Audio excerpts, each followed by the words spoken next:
Hey guys, it's Jason from Critical Dice, and today I am going to show you how I draw some of the maps that I publish on my Instagram at Critical Dice.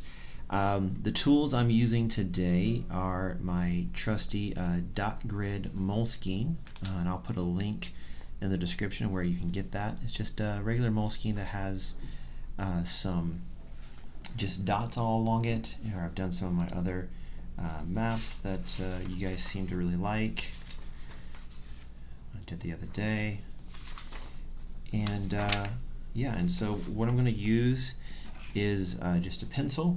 This is a golf pencil. It's all I could find. Nothing special about it. And then I also use microns and fine tip Sharpies. Actually, these Sharpies I think I found at the dollar store, and they work surprisingly well. So I'm excited about that. And just a really fine tip there, and and then I also have a actual micron that I use, and it's a brush tip, so it has a really flexible kind of thing there that's really great for those dark lines. And so what I'm going to do today is I'm going to do actually a cave drawing.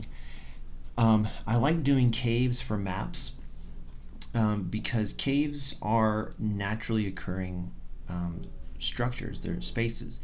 So unless they were made by a human or a dwarf or gnomish hands, they're naturally forming, and that means that there's no straight lines. There's no real rhyme or reason to them.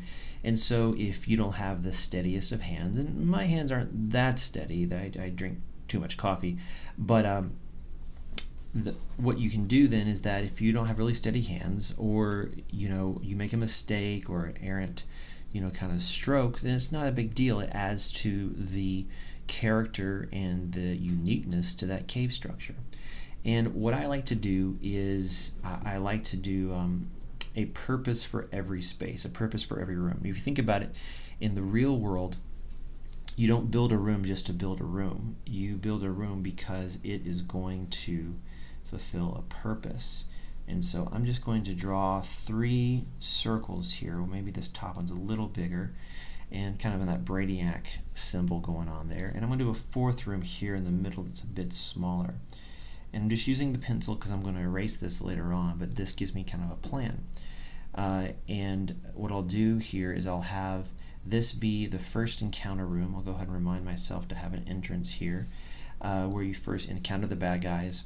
The second room will be something along the lines of traps, some kind of trap to be dealt with, maybe a pit trap or falling rocks or something of that nature, maybe an illusion. Something else your players use their critical thinking skills, your rogues to check for traps and for some skill checks and saving throws. Over here is the last room, is where the big bad lives, and probably some other unique creatures there to make that fight really interesting. And then here is going to be the 4th room. This will be like a treasure room, and I'll probably put a hidden door somewhere to get access to that. And what's nice about that is that if the players never encounter it, they won't think that something's missing. They're just going to see this kind of very symmetrical shape and go, yeah, that makes sense. But it's here all along. And with the cave, it's really easy to do a secret room, and I'll show you how to do that later, but just by kind of angling the entrance away from the path they're going to take so that they don't see it right away. Maybe put a boulder right there in front of it so it's not obvious. Maybe even I'll put in a secret way back into the main room so they can kind of come at a different angle than is perhaps expected. So let's get to it. I'll just use my pencil here. I'm just going to let my hand just kind of go free, and I'm just going to kind of go wild, remind myself that there's a entryway here, and just kind of, the weirder it is, the better, the more dimension it gives it. And then I'll do the same for this. I like doing these little take backs like this. Go ahead and add it back to my entry here, and then I'm going to leave a little space. So right here I made a little mistake, made it a little too small, but maybe now that's something interesting where you have to squeeze through, and maybe larger characters have a harder time, and if they try to run from the attackers here, then that makes it something interesting. Then I'm going to add to this. I'll add over there as another way in, and just kind of make it nice and rough. Okay, so now I have the shape of my dungeon. No real straight lines, and you can kind of see that. Let's add that over here as well. Maybe I'll make the little bulge bigger over here. Maybe that's where the main bad guy sleeps or something, and finish it off like this. And I'll perhaps put a rock here, so it's not obvious. Put a kind of a configuration there to add to that, and I'll erase that right there.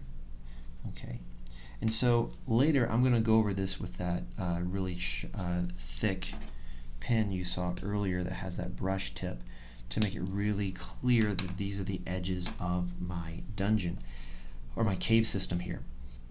And then what I want to do is I'm going to make this space here that's not part of the dungeon stand out, and I'm going to use hash marks to do that.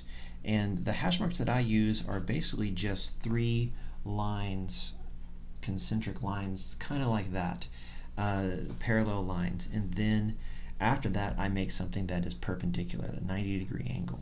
Now sometimes I want these to follow kind of the rough shape of what I've made, and so sometimes I want those lines to be acute, smaller than 90 degrees, and sometimes I want them to be obtuse so that they kind of follow the path that I've set out for myself.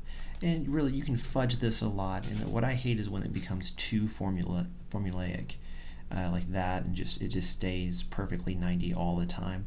It kind of starts to look too machine drawn or too clear cut and fixed, which really goes against the whole idea behind a cave system, right?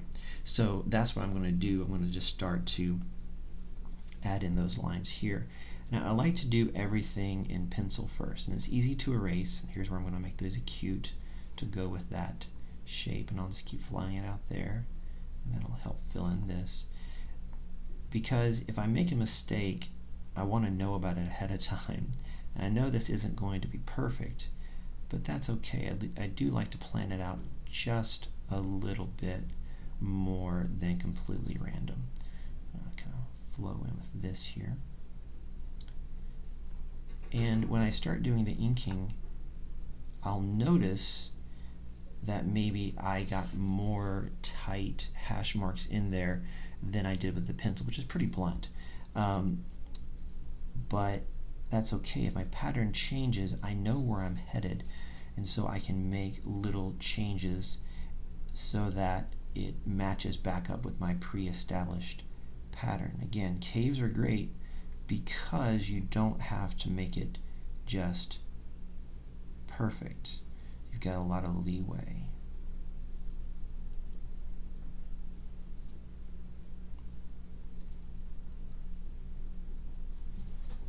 Hopefully I don't put my big old head in here.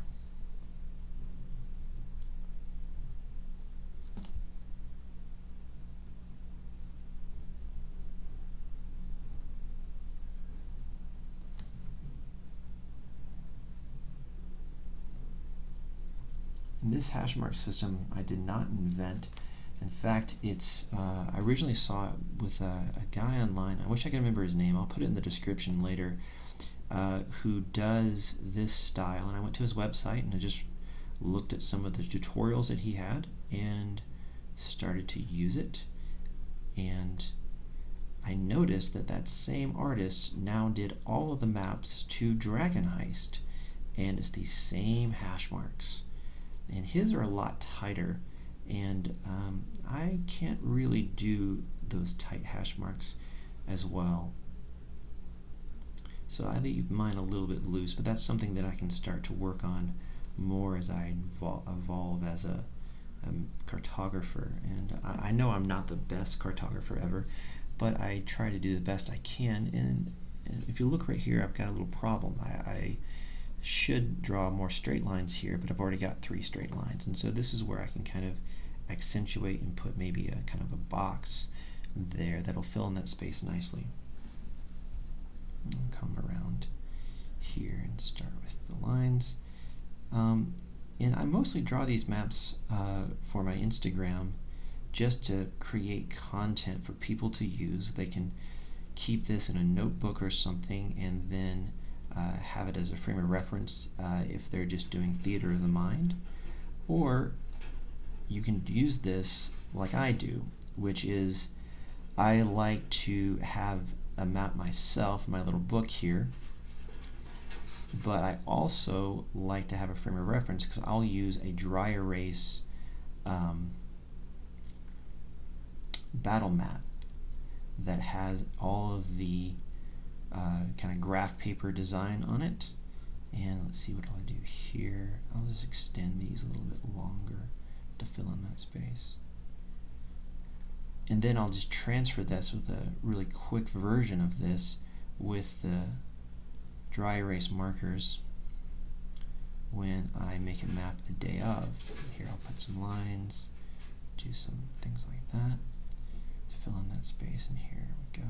Now when they start, the side walls from this chamber to this chamber start to get close to each other, that's when I have to be careful to make sure I'm matching stuff up the best that I can. And here's where changing and fudging the angles a little bit works in my favor so it's not too repetitive.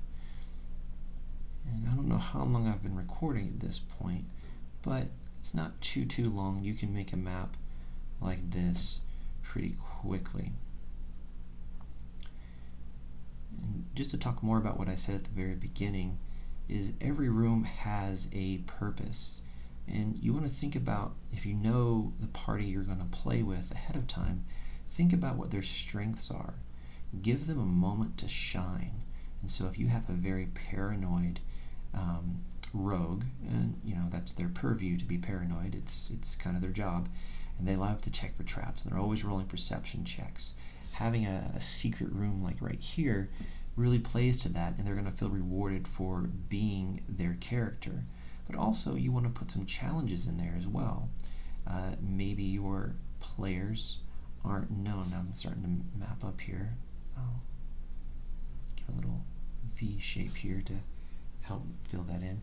Maybe they aren't really known for being the most careful, and so maybe you want to put an acid pit trap in there to teach them the finer points of the importance of wisdom, saving throws, and perception, and why that is your friend. Or if you have a character who thinks that they are untouchable because their dexterity is incredible, then maybe you want to put a trap in here that will challenge their constitution, a poison waterfall or something they can't escape their dexterity. They have to make the dreaded constitution saving throw. So use a map not just to give them a place to play, but to give them a way to challenge their abilities. And not all of this is going to match up the way I want, but that's okay. It's a cave, it's not supposed to be perfect. Alright, and then what I like to do when you have little pieces here that almost touch but don't, I like to put in some boulders or something to make it feel like there's something beyond the cave wall. Maybe these are cavities, maybe these are boulders. If you've got a cleric who wants to use stone shape and is convinced there's something right here or right there, then you've actually done yourself a favor by making a natural cave that's not connected to anything. Who knows what's in there? Maybe there's some giant insects. Maybe there's some kind of ooze, or there's a opening to the surface where they could come back later and explore that. Alright, so I think I have everything pretty much well filled in. And so now what I'm going to do is I'm going to use one of my fine tip Sharpies or microns here. I couldn't find my black one for whatever reason, so I'm going to use the blue. It shows up a little bit better, and it gives a nice little dimension to it all. So I'm just going to start filling that in, and this is where it starts to look kind of messy, and that's okay, because when you go back through after all of this is dry, it is going to be really easy to come through and erase with just a regular eraser and make this all pop and look really great. So I'm just going to kind of come through here, more or less following my design. I see here I'm a little far away. Maybe I want to fill that in just a bit more. Take a risk. Didn't plan that. That's okay. I think, now I'm not an artist by any imagination. I can use Photoshop okay. I can manipulate things that already exist. I understand layout pretty well, but I'm not an artist. My wife's an artist, but I can't really draw. But I think that is one of the important lessons of this video, is that you don't have to be an artist to create something amazing, something useful, something beautiful, something that you can delight your players with or just enjoy on your own for yourself. You can learn little skills bit by bit and then add them to your repertoire, your proficiency list, as it were, as a human being, and just have some fun with it. And then in my case, people are like, oh my gosh, how did you draw that map? And I got a ton of requests over the Instagram and emails, hey, how do you draw your maps? And I'm like, okay, that's going to take too long to explain. I will make a video. So here I am making that video. And hopefully this will inspire you to make your own. I would love for you to email me your own creations. You can email me at thecriticaldice@gmail.com or just message me on Instagram. And I'd love to see them. Maybe I'll even post some over there as well.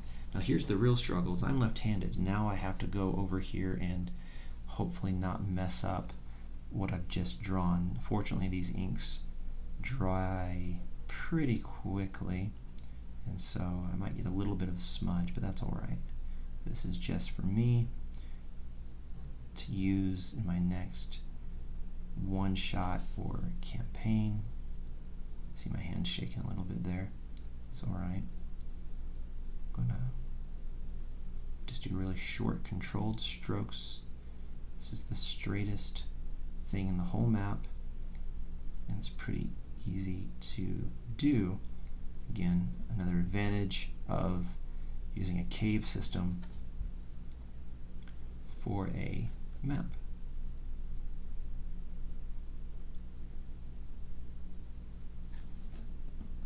Now when I do dungeons, I will sometimes use a ruler to help those straight lines, and I don't know if you can see it on the video,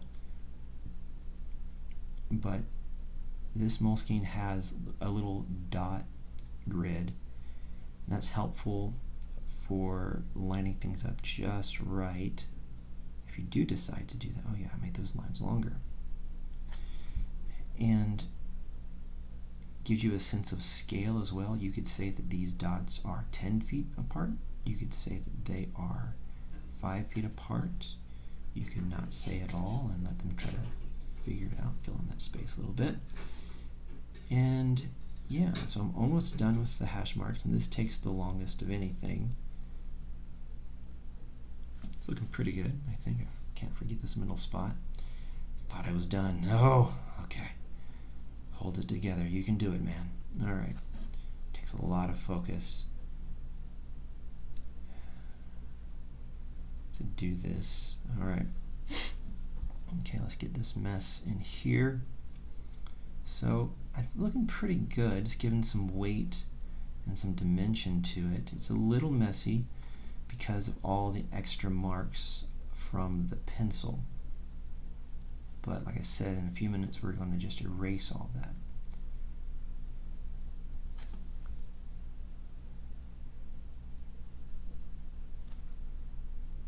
And feel free to draw along with me. I'm not Bob Ross, but drawing together can be a lot of fun.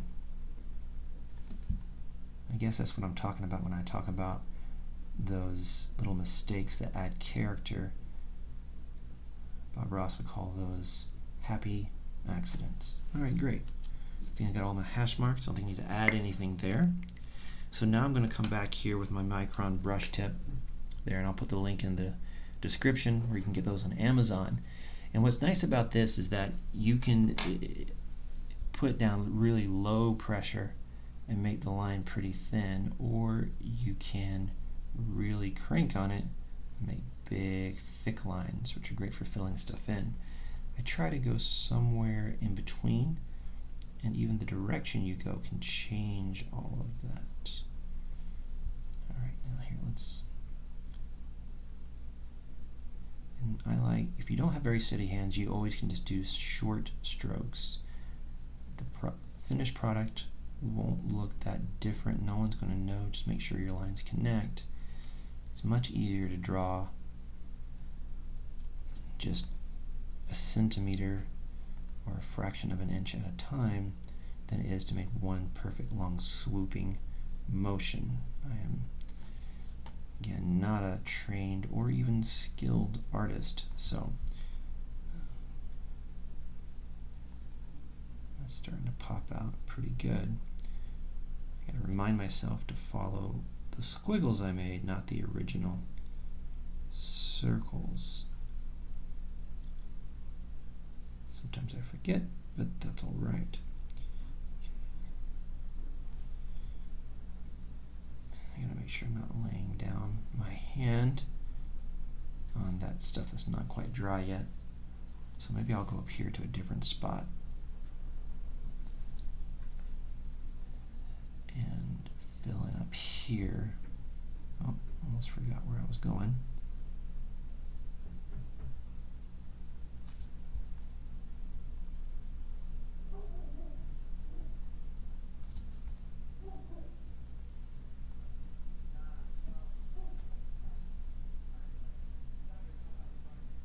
Okay, almost done with the big stuff, and then I'll kind of show you how to fill in some of the smaller things while this heavy and quite wet ink dries, so we can erase without smudging everywhere. Taking a risk with these long strokes, you guys. Alright, that's too light. There we go. Little small chamber they can barely fit through. If they choose to, maybe they'll be cowards and not risk it all, or maybe they will consider that fortune favors the bold and they'll go for it. Let's keep on going down just for the sake of smudges.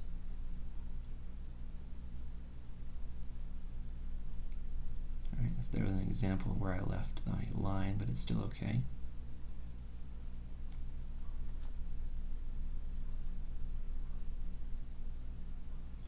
Pinch there that I did before. Alright, home stretch. Let's go up. A little steadier if I go up. All of that. I gotta do this.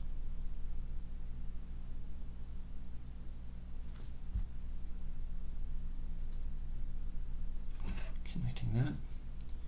Let's finish off this portion. Starting to look pretty good.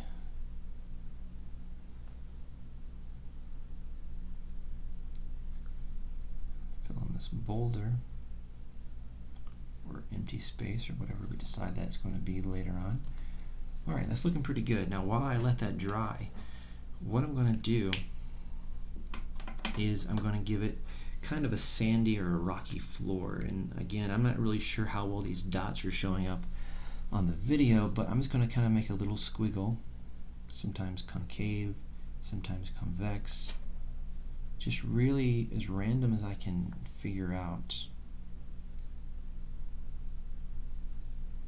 through the design, right where these dots are. And that just gives it further feeling of realness. I try to avoid lines like that. Let's kind of mess it up there. There. And that gives it just kind of that sandy feel, and it makes it easier to see where everything is. Let's go right there. here. Let's try to do a few more. Maybe one down here. Alright, that's looking pretty good. Alright, now I think everything is dry enough now. I can just take my trusty eraser here, and let's just kind of test by the door, see how wet that is. Looks pretty dry. Alright, so I'm just going to go gently at first over the blue, make sure everything is dry. I can stop if I see that it's smearing. It's looking pretty good. Let's try that. Yeah, it looks like it's not going to smear. I can get a little more aggressive with erasing.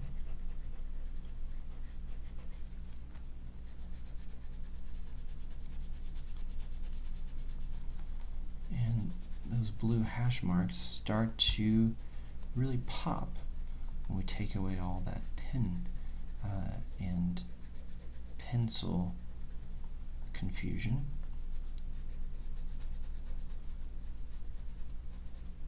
Even that boulder starts to look a little bit better. Let's get rid of that tangent there.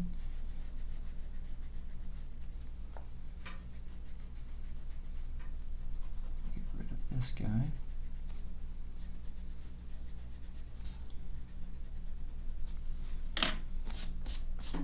That's halfway erased. It's starting to pop a little bit better already. Let's go through here. Get rid of all this. Well, maybe I'll go up here where it's more dry. So I'm getting a little bit of smudging. I want to avoid that as much as possible. I want it to look good in the end. Definitely want to get all this stuff in this kind of tight space. Make sure it's cleaned up. That should be drier. Doesn't take too long to dry, as long as you don't push down too hard. Alright, let's see. Alright, yeah. That looks pretty good. My treasure room here has a little bit of extra work that needs to be done. Okay, my entrance. Hope my big head isn't getting in the way. Alright, that looks pretty good. Okay, now, just for fun, what I'm going to do is I'm going to add some shadow to this just using my pencil. And the way that I do that is I'm going to use the really dull end of the pencil, the side of the pencil, to do that. And I'm just going to remind myself the direction, give it an angle like this. So anything that pushes against that direction gets some shading. That's going to give it a bit more of a 3D feel, and then taper off when that doesn't apply. So this wall doesn't get it because it doesn't go against it, it goes this way. So with this area here would. I'm just going really gentle with the pencil. Tapers off here, starts back up here. It's going to taper off as it starts to curve away. Maybe go a little further, looks better. Yeah. Behind my boulder here for sure. Nowhere else really needs it. Maybe a little in here. Come on down. Let's do it. Definitely all of this. And that dark black line really hides if you color outside the lines. All of this in here is going to get some of that. And it's not so much that there's a light being cast from someplace, because this is underground, right, presumably, and there's no central lighting source. If there was, bioluminescent fungus or torches or something, then obviously that's going to come from multiple directions. But this is just a way that if it had light, you would be able to see it a little more clearly, that this is a three-dimensional space.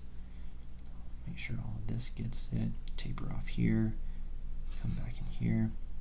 All of this. So this is where the advantage comes in of having really interesting cave shapes and twists and turns, and why a lack of precision actually works to your benefit. Maybe a little there. All of that. Let's see. Did I miss anything? Maybe in here a little bit. Okay, and that starts to look pretty dang good. It looks almost three-dimensional. I could come in here and do these rocks as well, but that's not really part of the cave system, so I'm not going to do that. And then what I can do is I can come in here, I can just label this, this is room number 1, number 2, number 3, and then maybe I'll put like a crown in here that this is where treasure is. Maybe even make that, use my red pen I've neglected this whole video. Fill that in a little bit. Put in a blue star that this is where the big bad guy is. Oh, that star is terrible. Great, we're going to cover it with a circle so you can't tell. And then, you know what I might do? Let's do this. Let's put in a pit just to make this battle we know is going to happen a little more dangerous. It's always a lot of fun to push someone off a ledge, down a well, or into a fireplace or fire pit. And I think that does it. So we've got our shading, our thick lines here, our hash marks, and a very simple dungeon using a cave system that looks pretty dang good. And it only took us about a half an hour. Alright guys, I hope you liked it. If you like these videos and others that I've done, please share, like, and subscribe. I'll have links to the materials I use in the description, as well as the name of the artist who first, I think, started using these kind of hash marks here. And of course, as always, check us out on Instagram, Critical Dice. I put up game hooks, little 2-sentence